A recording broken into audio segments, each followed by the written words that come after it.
today's lesson. Let's make sure we're recording. Today we're going to kick off what we're going to kind of dive into further over the next few weeks in these lessons as I start to pre-plan them out more into more of a series. You guys seem to really love that when we did the series on narcissists last time. So this week we're going to do it on common mindsets and concepts around food, centering around gluten-free, sugar-free, making that change. So, because that comes with a whole fun bag of tricks in with itself, you know, mentally, in addition to what the hell do I eat? So let's go on over to our lovely whiteboard. Now, as I mentioned before, like every single one of these, you guys know me well. I love feedback. I love seeing in the chat and hearing from you guys as you're resonating to stuff, as stuff is like eye-opening to you. I love knowing that. And if you're confused, if you have any questions, so make sure you're using that chat feature. Make sure I have it open. Okay. So I don't know where the hell to put the stuff on my screen. Okay. So this is the number one. I mean, and these weekly huddles, as you guys know, are quick. These are 15-minute little hoorahs. So the message, the overall message for today is, it is always going to be as hard as you tell yourself that it is going to be. It's always going to suck as much as you tell yourself it's going to. But the goal is not to be perfect or to be anything. The goal here is to learn. So it's not good to be it's not easy to be good at anything without learning, without that practice. And that just goes without saying with everything, is we all suck at something before we do it over and over again. So that being said, some of the more common mindsets that I see that hold people back from long-term commitment to changing some things is it's just all mindset. And the mindset that screws us the most is finding reasons to think that the other food you're allowed to eat is better. When it's not about being better, it's about, I mean, you can like 2 different kinds of fruit. You know, you can like 2 different kinds of bread. There's preferences, but when we start picturing that the food that hurts us is the forbidden fruit that hurts us is the good food, and here's just the schlop that we got stuck with, that underlying message, that underlying connotation for your food, I mean, who the hell would be excited for that? It feels like a sentence. It feels like, why am I not allowed to eat these things and enjoy these things? When that's not even how we should look at it. There are a lot of delicious foods out there. Now, if there is one thing you're substituting with that you don't like, it's okay to say, I just don't like that.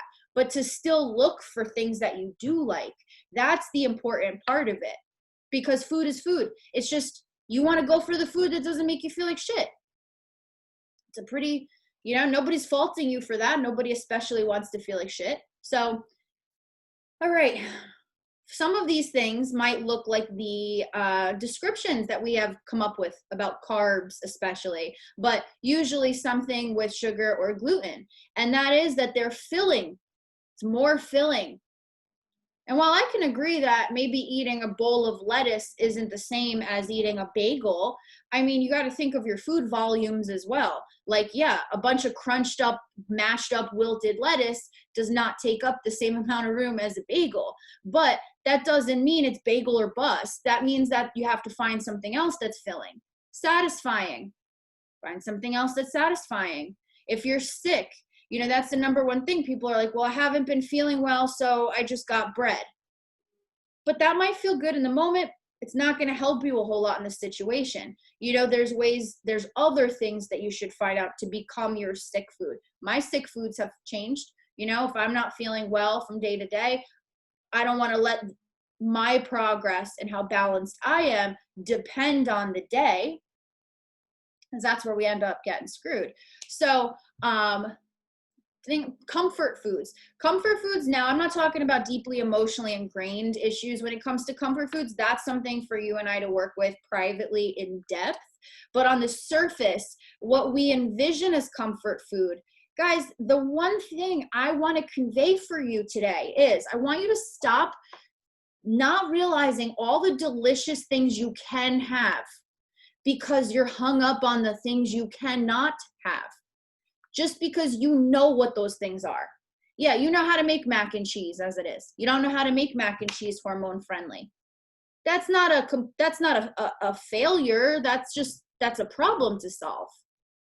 I didn't know any of the recipes I know until I went searching for them, or I went trying to develop them by screwing up a bunch until I figured it out, but that started as me saying, oh, I'll get to it. I don't want to tangent. Okay. I wrote it though. I know it. I'm staying on track. Julie, you're going to see I'm a little bit of a crackhead, but everybody, it's a little endearing. Like everyone knows and loves it. So important mindset shifts that I want you guys to really focus on during this week is, and talk to me, if this leaves you feeling like that's a lot of stuff, that's because it is. We just want to pick one, but keep these in mind and text me, talk with me about it.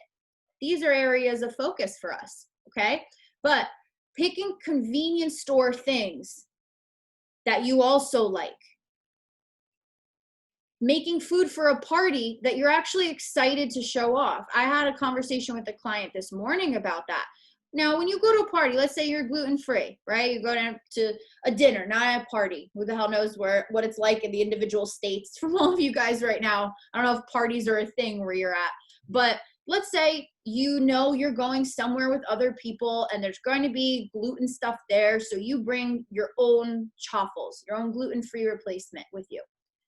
Now, if you like kind of sulk and pull out this sad wilted bag, sandwich bag, and you're like, raccoon fingering, trying to like get your burger in there and covert eat it so nobody sees you, and you're like, oh my God, I'm so embarrassed. Yeah, that's freaking weird, man. People are going to look at you like, why are you eating like that? They're going to feel bad for you. They're going to be like, why are you doing this to yourself? Just, have a bite. It's not going to kill you.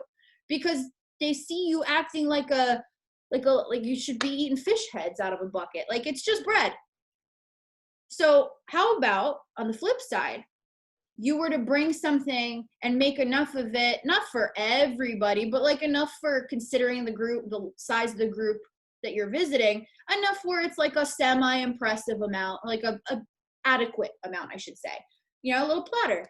And you walk in and you go, yeah, I made this. Like, I swear by these things. I'm obsessed with them. I love them. So I wanted to make some extra. Try it.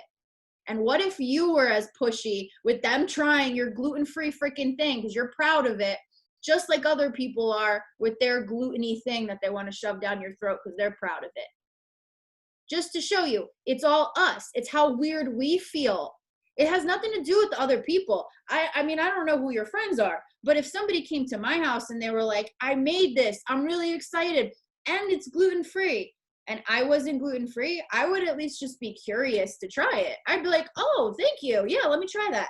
And when it was actually good, I'd be like, this is really weird. Like, this is interesting. Like, I had no idea this was good. There's a negative connotation about gluten-free, that it's just not as good, that it's the granola, hippie thing to do, blah, blah, blah, cardboard, no taste, sad. Well, you know how we change that perspective? A lot of you guys in here, you have bread recipes that you love from me, right? You eat them. They taste good to you. Your taste buds aren't weird compared to other people's. I'm sure they would think it tastes good too. How we change the perception on the foods we eat from being diet is by showing people, no, like we eat delicious foods. It's just different. Like it's just not certain things that cause us harm. We can get people just as excited to try stuff as they're excited to make us try stuff. That is all mental. That is how mindset screws us, is we become ashamed. We build this whole thing where we're different than everybody and poor us and we can't eat normal food and it's a diet. Doesn't have to be that way. You could be proud of the foods that you eat too. Let's see. Looking forward to, this is a sentence that's going to throw everyone for a loop, but looking forward to binging or comfort fooding with hormone-friendly foods. How about that for a concept? There are some days where I'm like, you know what? I am going to put my biggest fuddy-duddy sweatpants that I can hike up under my boobs and look like I can live in those sweatpants, and I'm going to get a big thing of, I don't know what food I'm thinking of. Like, I'm going to get this from the fridge. I'm going to make a thing of this. maybe I'll make like a chocolate microwave cake. You know, I'm going to have the whole thing a halo top. And it becomes I can't wait to just nosh and like sit, because it's a positive thing. Do I end up eating my body weight in food? No. I end up eating till I'm full, and then I stop. And then I keep watching Netflix in my comfy sweats until I want to eat some more, and then I do again. And by allowing yourself to not feel like, I'm so stressed, I just want to, screw it, I've been good lately, just this once, which we all know is a slippery slope. How about you embrace that? And when you have a hard ass day, say, I cannot wait to plant my ass in front of TV and eat. Because it's okay to, if it's hormone friendly. It doesn't have to be, it can be a comforting thing. That's not a scary situation. It's just about finding those things to keep around you that you love. Let's see, trial and error to find the products and recipes that become your go-tos. That's a hard thing, is you might order some stuff from Nutrition and not like it. You might make something and it comes out like crap. You know, like it happens to me too. Like we had a complete, oh my God, wait, what was it? The bagels. Those bagels not only were disgusting, but they messed me up. I was so sick. Like I almost threw up in the middle of someone's call the next day from it. Like it screwed me up. It still happens to the best of us, you know, it's trial and error. Now granted, that doesn't happen often to that degree. Just FYI, psyllium husk and colitis don't always really go hand in hand, but it's the way we find out. Like I know I am never making anything remotely like that recipe again. How would I know that unless I made a batch that sucked? You know, I have ordered stuff on Nutrition. I look at reviews, like if there's no reviews, I don't buy it. I have to see honest reviews. It can't be like, I know someone from the company wrote this, you know, but I've definitely bought stuff that other people love, and I try it and I'm like, what the is wrong with people? And I don't know, others go crazy for it, and vice versa too. So it is all about personal preference. Do you like everything you eat anyway? No, you have personal preference. How do you have that? Because you've tried stuff you don't like. Why is it only bad when it's sugar-free stuff you don't like, or gluten-free stuff you don't like? That stuff's gonna exist too. Just because you tried one thing from Nutrition that sucked doesn't mean that you're never going to enjoy good tasting candy substitutes again. It just means that wasn't it.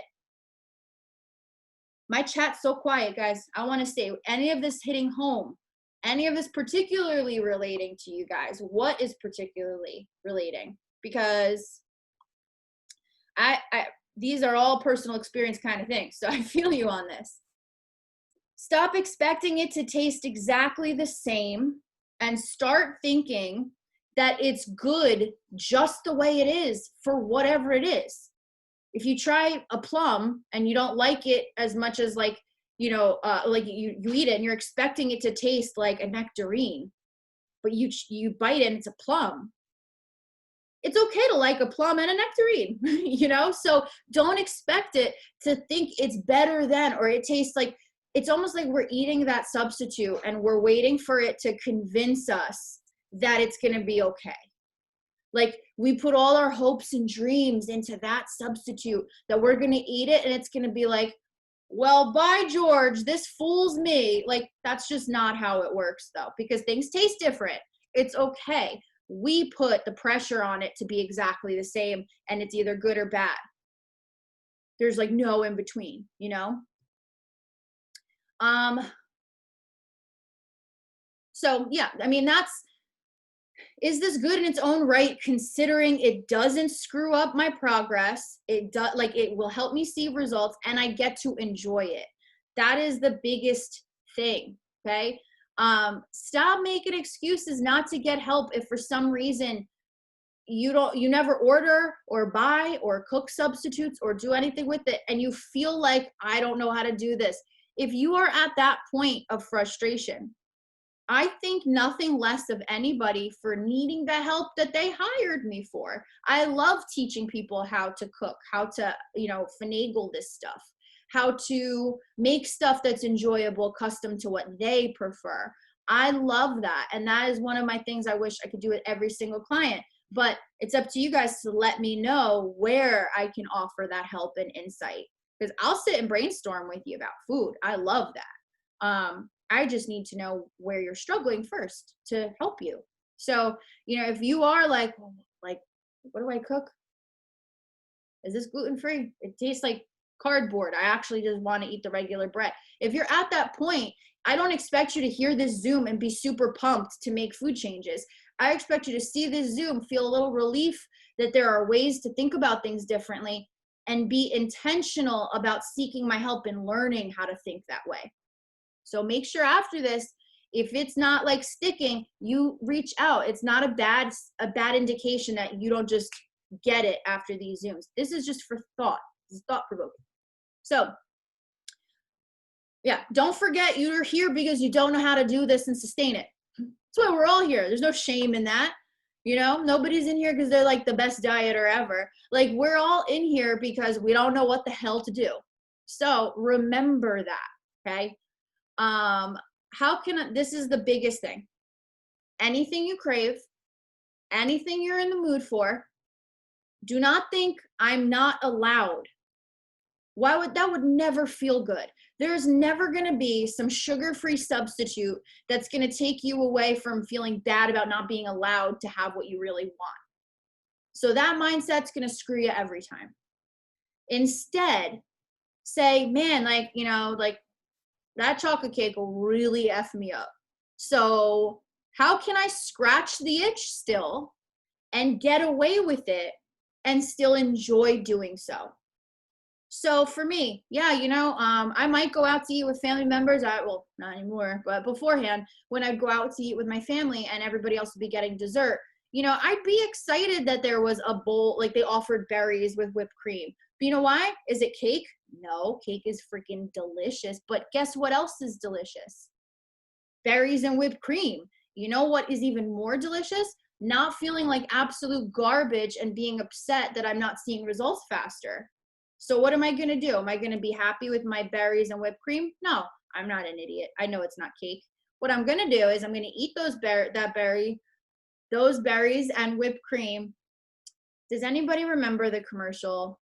I can't keep saying berries and cream and not reference this. Does anyone remember, was it Skittles or Starburst or something? It was like the little leprechaun, the berries and cream dude. Please tell me somebody else remembers this. But anyway. Berries and what? I'm going to post it in the page so you guys know I'm not nuts, those of you who haven't seen the commercial. But I'm going to eat those berries and whipped cream because it's good. It's going to tide me over. And then I'm going to go home and I'm going to take 5 minutes to make a whole entire chocolate microwave cake with more whipped cream probably, and sit down in front of the TV and eat this cake. And it's not regular cake, but for me, while it's not just doing what everyone else is doing, and that might suck in the moment, for me, it doesn't suck because I know I'm going to indulge even more than I would have if I had that one slice of cake, felt like crap about myself, know that I messed myself up for one slice of cake, when I can have something I still enjoy while I'm out, and then go home and make a ton of something else that's good too, and enjoy it knowing that it's not hurting me. That difference is something to look forward to. So always think, if you're craving something, if you want something, don't allow yourself to sit there and sulk and say, I don't know why I'm not jumping up with joy that just at the fact of saying no to this thing. I don't know why my sheer willpower doesn't make me excited. Like, no, why are you making it hard on yourself? Instead, think, how can I still scratch the itch? That is what keeps you going from worth it moment to worth it moment. How can I still get away with it? Okay. So Wednesday's focus is going to be all about craving hacks, how to adjust to situations, whether you're doing gluten-free, whether you're doing sugar-free, whether you're doing a different food baby step, how to start adjusting to situations that you can't really account for ahead of time.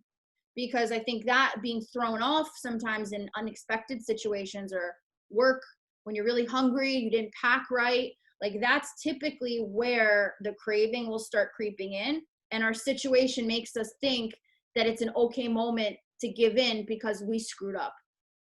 But I want to talk a little bit about hacks and how to get around that so you can still feel in control. If you're not able to reach me, which is your first line of defense. So let's see here. That was always my biggest issue, taste. I've gotten into a groove lately and I've been eating so much tasty stuff. I got a little too excited today though, and I made 3 full meals. Now I'm dying. It's okay though. You know, be excited, eat. As long as you're looking at your baby steps, you're just focused on what you're doing in that moment. It's okay if you get hungry and you want to like nosh and stuff. Like that's fun. Food is good. Food tastes good. It feels good to nosh on food. Can we all just be okay with saying that at any size, that it is okay to like eating? I freaking love it. Like, I'm really pumped that that's something we still get these days. It's the ability to taste food. And that being said, your taste buds adjust. So as you guys start to, let's say, cut back on sugar consistently over the long term, your taste buds registry of sweet goes down because you become resistant to it the more sweets you're having. So you'll notice that before, maybe like soda is like nauseatingly sweet, or dessert is just like too much. You might find that you like erythritol that's a little bit milder than sugar for that reason. It's just because our taste buds continue to adjust. Pretty cool. Okay, so I know we went over a little bit, but I want to hear from you guys. Those of you who watched live tonight, my challenge to you, and make sure you paid attention tonight, make sure you got the value out of this, is you lucky ducks, I want you to text me after this. I want to talk about what stood out to you, what you think you really want to focus on this week, and how I can help you do that. All right, so I need to adjust the sweets. I actually find erythritol to be sweeter than sugar. There you go. So any way I can be of support, those of you watching live, text me when this is done.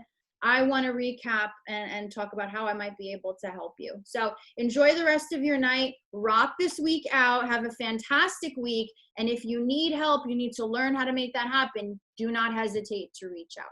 Okay? Bye. Oh, this is awkward. My mouse isn't working. I have to exit this. Huh?